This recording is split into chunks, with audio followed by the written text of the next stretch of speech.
The House of Squibb presents the finest in motion picture entertainment, Academy Award.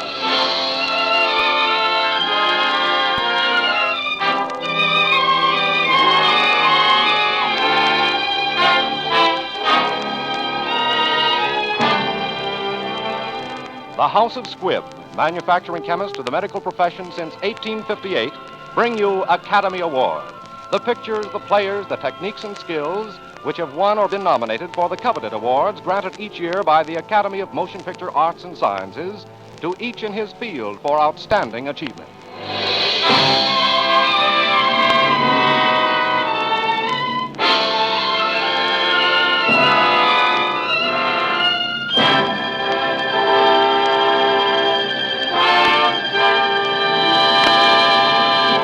Each week, Squibb on the Air brings you only the finest performances. Squibb in your home brings you only the finest medicinal products, pure, effective, reliable. Squibb, a name you can trust. Tonight's picture is Kitty Foyle. Tonight's star is the distinguished RKO player, Miss Ginger Rogers. And now, Miss Ginger Rogers.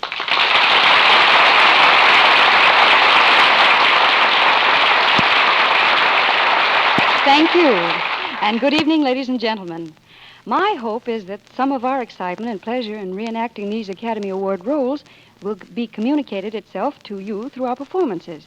Also, it would be ungrateful of me if we were to do Kitty Foyle tonight without thanking the men who brought Kitty to the screen. So thank you, David Hempstead and Sam Wood. Kitty Foyle was written for radio by Frank Wilson with an original musical score composed and conducted by Lee Stevens, and our producer-director is D. Engelbach.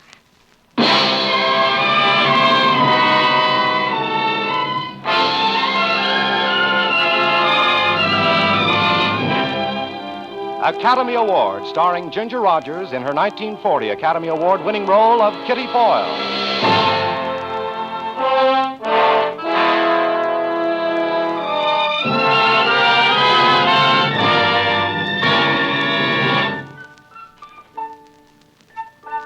Kitty!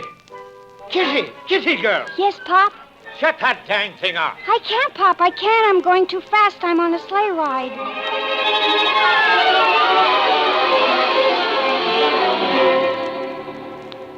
A sleigh ride. Well, it seems my whole life was spent on a sleigh ride. First it was Wyn Strafford, my mainline Prince Charming. But now it seems to be Mark Eisen, a good, dependable, trustworthy Mike. Mark, it was spring again in New York. And as Mark drove me home that evening, I had a hunch that this might be the spring of all my years. Here we are, Kitty. Pocahontas Hotel, home of lonely women. Kitty, wait. Yes, Mark. Kitty, will you take this ring? Oh, Mark. Well, you see, I've got lots of money tied up in this golden hoop, and there's no other way I can get any use out of it. Well, can't you find my finger, Mark? You did say yes, didn't you? I mean, it's all clear. There's no confusion. You understand what I asked you. You asked me to marry you, didn't you? Oh, that's it. Exactly. I got it. That's why I said yes. Kitty, what I'm getting around to, that fellow in Philadelphia, that's all over, huh? All over. Oh, then we're getting married tomorrow. Meet me at the hospital tonight, huh? Midnight. We'll go straight to Greenwich. Yes, Mark. I guess this'll be farewell to the Pocahontas. Kiss all those dear old bachelor girls goodbye for me. I'll kiss them all, and then I'll pack like mad. Okay. And meet me at St. Timothy's Hospital at 12, smack on the dot. 12, smack on the dot, St. Timothy's.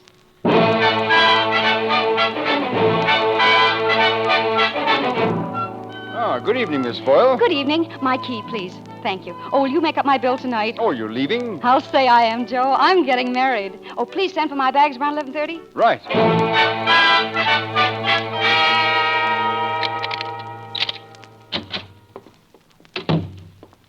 Hello, Kitty. Wyn, what are you doing in my room? You sent for me. I sent for you? You sent back the ring. Kitty, remember what I told you? If you ever needed me or wanted me or would have me, send the ring back to me. Oh, I forgot. That wasn't what I meant. I sent it back because that was all. That was the end. Don't say that, Kitty. Oh, Kitty, there's no life for me without you. I want you. I need you. I love you this minute as I've never loved you before. But Wyn, it's too late. 5 years, too late. No, Kitty, it'll never be too late. What we had can't die. I'm asking that we leave together for South America and be together always. Oh, Wyn, don't ask me anything. Don't let me think. Oh, darling, at last it all comes true. And will we live happily ever after? Forever and ever. When will we go? We sail at midnight. I'll be at the pier with everything arranged. Now, will you meet me there? Mm-hmm. Pier 48, midnight. Mm-hmm. Oh, Kitty, I love you. Don't be late. Bye-bye. Wyn, Wyn! Wait, Wyn!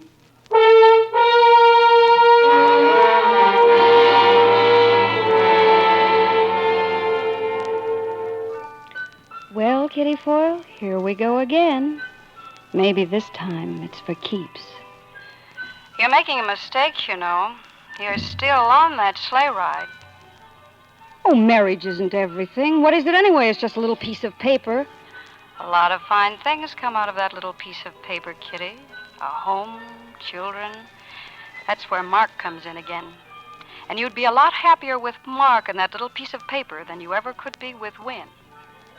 You know what I think? I think you're wrong. I remember you using those words once before. Remember way back when you lived on Griskin Street in Philadelphia? And Pop, what a grand guy he was.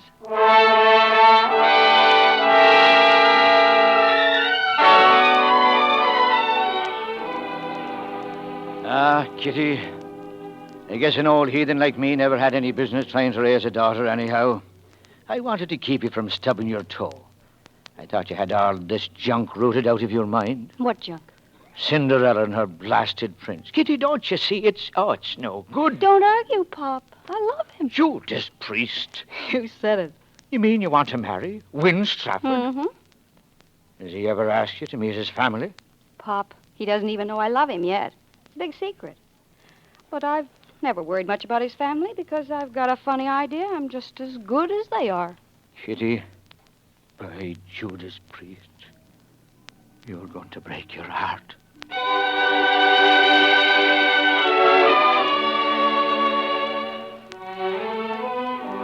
It was so easy to fall in love with him. You were doing it from the start. Falling in love with your boss. But there's no getting around it. Those were probably the happiest days in your life. Crazy but nice. Like the first time he took you to New York. I've never been in a speakeasy before. Best people in New York come here. Here we are, Mr. Strafford. My last bottle of straight. Oh, thanks, Giono. What's a Strega? It's Italian brandy. Oh, I know. They say if two people drink it together, they'll never drink it apart. Wyn, why did you bring me here? Well, 4 or 5 years ago, I got into this place at Giono's. I liked it. I liked it because all of a sudden I felt free here. Philadelphia, the main line, all of those things that order my life, they disappear the minute I enter that door. Well, I wanted to make a good impression on you, so I brought you where I thought I most likely could do it. Well, Wyn, I didn't mean to criticize you. Kitty. I was just... Yeah. Kitty, I've got an idea. Will you go to the assembly with me this year? Me? Are you kidding? No, cross my heart. That's funny. You know, when I was a little girl, I used to read in the papers about the assembly in Philadelphia and cut out the pictures of the society ladies, their beautiful dresses, and use them for paper dolls. That's probably the best use they've ever been put to.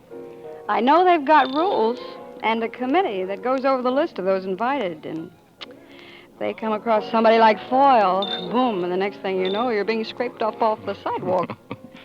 You leave that to me. My mother's on that committee. Oh. Oh, Wyn. Have you ever had a dream come to life right in front of your very eyes? No, but I'm still hoping. Is it a date, Kitty? I'm crazy, I know, but it's a date. Come on. Let's get our wraps and get out of this smoky den. Where are we going? I've got to go home pretty soon. We're going to Lake Pocono just for an hour. See the sunset. But it's already set. Oh, we see the moonrise. I'll get you home in time for supper. Come on, Kitty. It's not much of a drive, and you belong in moonlight.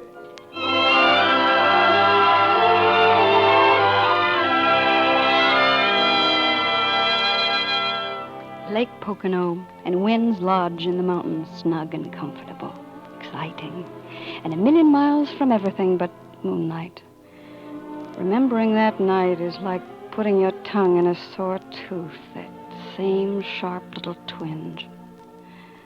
Funny how love makes a woman quiet and a man talkative.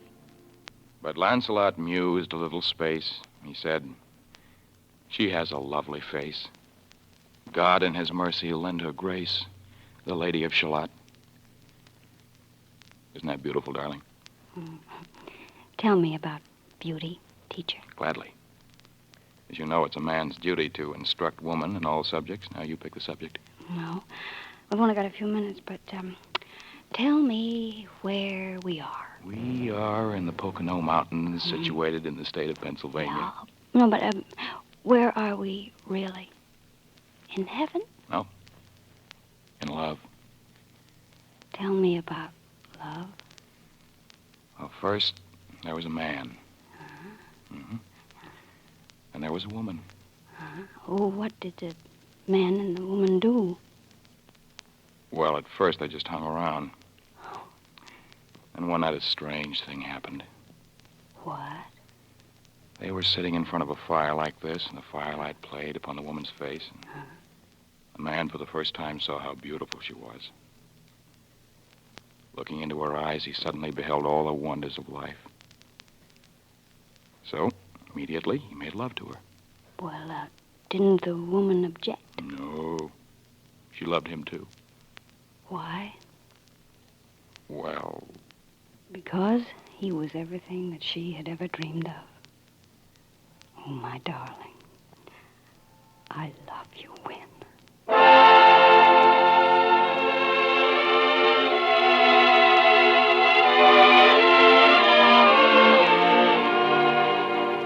It couldn't go on like that. It just couldn't. Who did you ever think you were, Kitty Foyle? That you could live rent-free and forever in paradise? Didn't you see it coming? Didn't you know the magazine was bound to fail? Couldn't you tell that he would say the things he said because, well, being him, he couldn't have said anything else? Did you have to hurt inside as if he'd stabbed you with a knife? Yes, Kitty Foyle, you did. Well, the magazine's done. It's folded. It's finished. 10,000 my mother gave me spent. Now what will you do? Me? Oh, that's right. I'm out of a job. Yeah. Well, I might get one in New York. I can't let you do that. Why? Why not? Because it's just silly. Besides, it'd be too far apart. Well, it is in China. Kitty. Well, this is kind of delicate, but... Yeah, well, go on.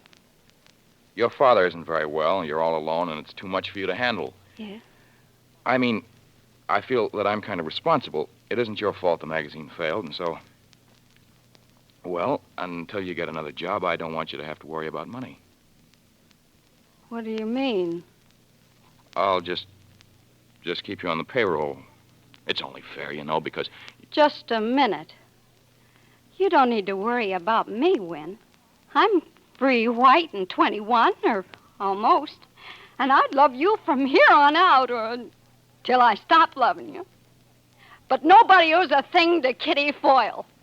Except Kitty Foyle. Kitty! Wait! Kitty!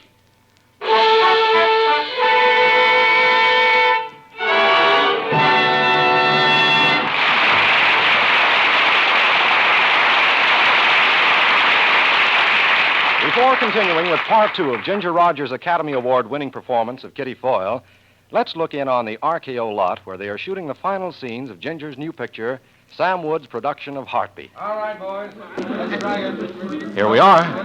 Much like Alice in Wonderland, isn't it? Walking into a strange new world. Had you any idea it took so many skills and crafts to make a fine picture? Here's a young lady we might persuade to talk to us for a second. Oh, miss. Hello. Hello. May I ask what your job is on this lot? Sure. I'm a makeup girl. Right now, I'm working on Heartbeat. That's Miss Rogers' new picture, you know. Yes, I know. That must keep you pretty busy, doesn't it? I'll say it does. But it's worth it. Just wait till you see Ginger Rogers in this one. Well, I'm certainly looking forward to that. But tell me, in your job of makeup, I imagine the smile is pretty important, isn't it? Yes, sir. The smile is everything. Well, same in my business. You see, Squibb Dental Cream encourages a sparkling smile, and it refreshes your mouth at the same time.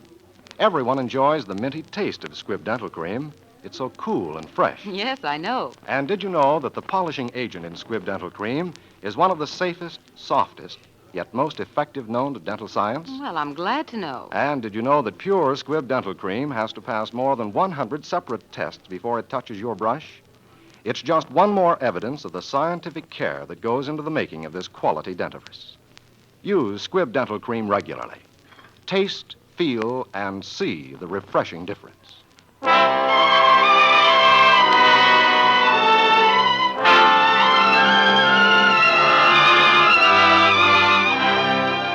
And now for part 2 of tonight's picture, Kitty Foyle, starring the Academy Award winner, Miss Ginger Rogers.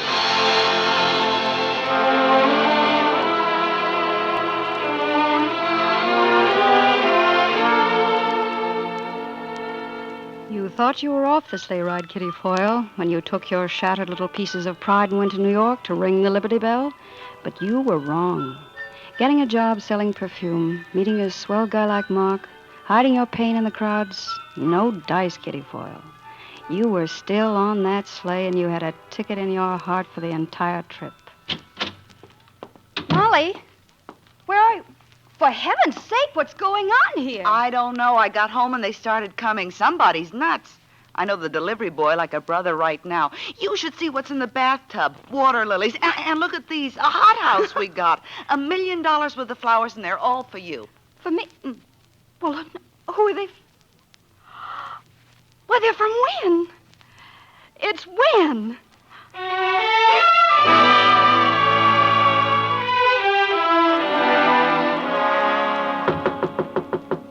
Come in. Wyn. Wyn. Kitty, Oh, Wyn, how did you ever find me? I just followed my heartbeats. Here, presents. Shall I go outside while you dress, or can I just close my eyes? What do you mean dress? We have a date tonight for the assembly. Only ours is going to be right here in New York. Oh, Wyn, you remember. Hey, I hope you like this dress. Oh, Golda-May. Oh, Wyn. Kitty? Kitty, I forgot to tell you What? how much I love you. Oh. Oh, how much do you love me? If I said as much as you love me, would that be enough?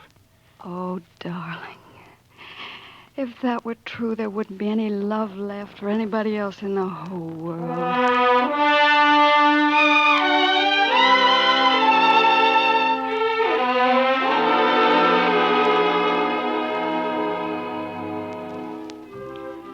Having fun? I'm dancing in a dream.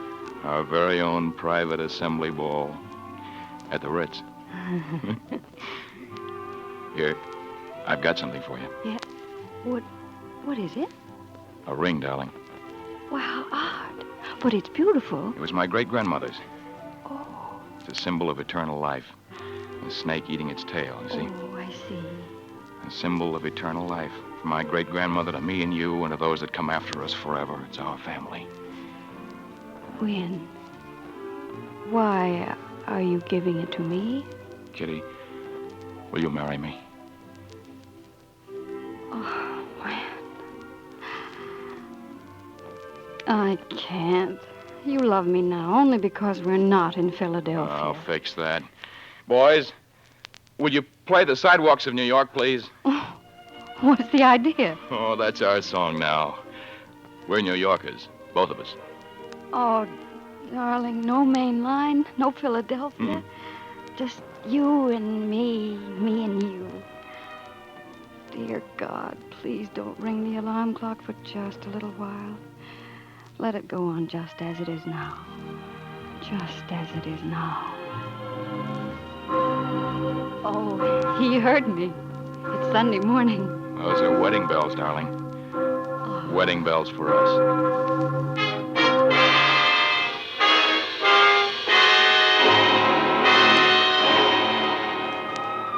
And so you were married, Mr. and Mrs. Wyn Strafford VI. Remember, you read it over and over when Wyn wrote it on the register of that little hotel in Gretna Green? There's no use denying it. Those 2 days were just about perfect. And then you went back to Philadelphia to tell Wyn's family. Hello, everybody. Wyn, dear, come in. You remember Kitty, Mother? Indeed, I do.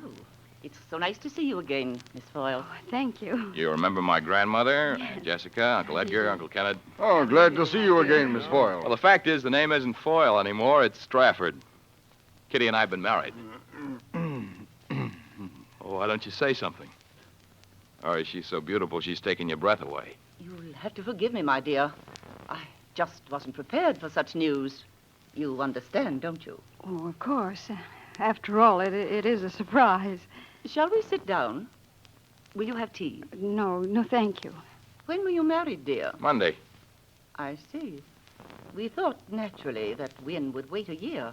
But you understand, of course, that above everything else, we want you and him to be happy. That's first and foremost in our thoughts, isn't it? Oh, yes, of course, my dear. Well, I don't want to seem rude, but would somebody mind telling me what you're driving at? It's only this, my dear. Mother. You see, honey, I promised I wouldn't marry you for a year. Mother was going to take you under her wing and prepare you.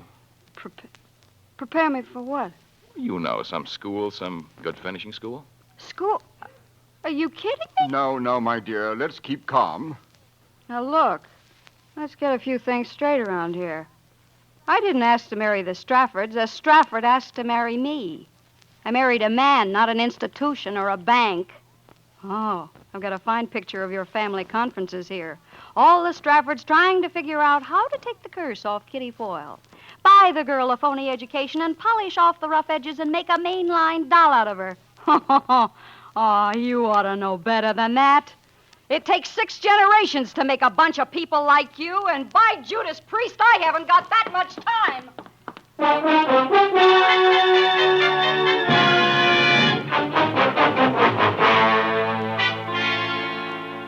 Fine words, Kitty Foyle. Well, back to New York and your old job. It's not living, though, when every time you hear a knock on the door, you hope it's somebody you know isn't going to be there. When every time you walk down a street, you think you see him coming through the crowd. And finally, you run into Mark again, and he takes you out for a drink. Poor Mark, he would pick Giono's. What's the matter, Kitty? Don't you like Giono's? Good evening. Oh, give us something kind of special, huh? Maybe Strega? Yes, 2 of them. Kitty, there's something I want to tell you. Mark, you knew I was married. Yes. Well, I'm not anymore. I got my decree today. Here you are. We haven't had any calls for Strega in a long time. Mark, I can't stay here. Mark, it's no use. All the time we're together, I keep thinking of him. And you're too nice to be pushed around, and it's only fair for me to tell you. I see. Let's say goodbye here, Mark. I'm a pretty good doctor, Kitty. But seeing you, I wish I'd specialized in heart trouble.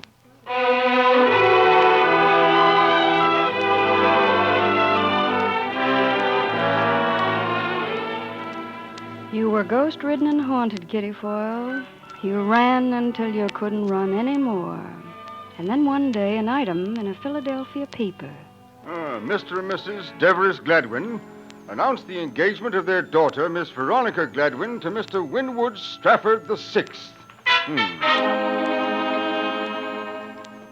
You thought you could only die once, but you learned. You learned. And time kept on doing business at the same old stand, 5 years of it.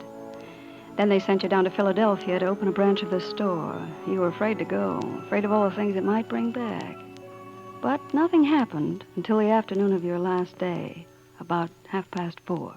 I think I'd better have some perfume, too. Oh, yes, madam. Are you going to the opera or dancing? I'm going to the assembly tonight. I see. What flowers are you wearing? Oh, I hadn't thought yet. I'm glad you mentioned that because I usually have to buy them myself. Oh, in that event, I suggest Sanxit perfume with camellias or... Telephone call, Mrs. Strafford. Oh, thank you. Mrs. Strafford. What couldn't be... Hello? Hello? Oh, hello, Wyn. Oh, you don't have to go to New York again, do you? But, Wyn, in the 5 years we've been married, we've never gone to the assembly together. Very well. I'm sorry, but I'll have to leave right away. May I send the perfume to the house with the other things? No, I'll make a selection some other time. The assembly. Tonight. Mrs. Wyn Strafford. Is that all, Miss Foyle? The package is ready to go to Mrs. Strafford. Yes, that's... No. No, wait. Here's something else. Wrap this up. This ring. For Mr. Strafford.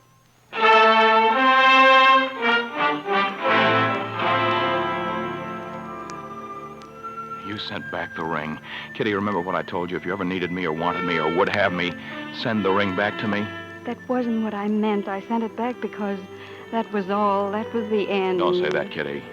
But it's true, Wyn. Look, you'll have to go. I'm sailing at midnight. I'm asking that we leave together and be together always. Pier 48, midnight. Yes. Don't be late. Oh, darling, don't be late. And will I live happily ever afterward? Forever and ever. Forever and ever.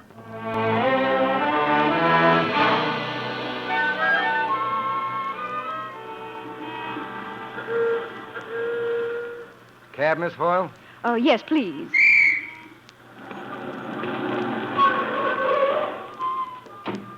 You going to be gone long, Miss Foyle? Yes, permanently. We don't get many pretty girls here at the hotel. Be mighty sorry to lose you. Oh, Sam. Yes? I think that a young man will call for me a little after midnight. Yes, miss. Be quite excited, I think, very insistent. Yes? I want you to tell him that I admire him very much and that I always will. Just a minute. I better write this down on my pad.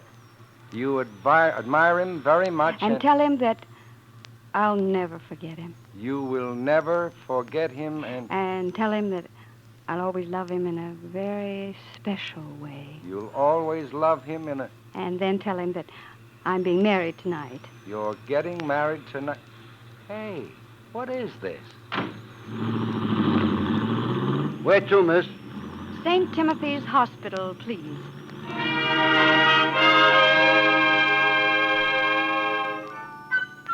No. I've had enough of sleigh riding. Goodbye, Wyn. Goodbye, dear. But here's where I get off.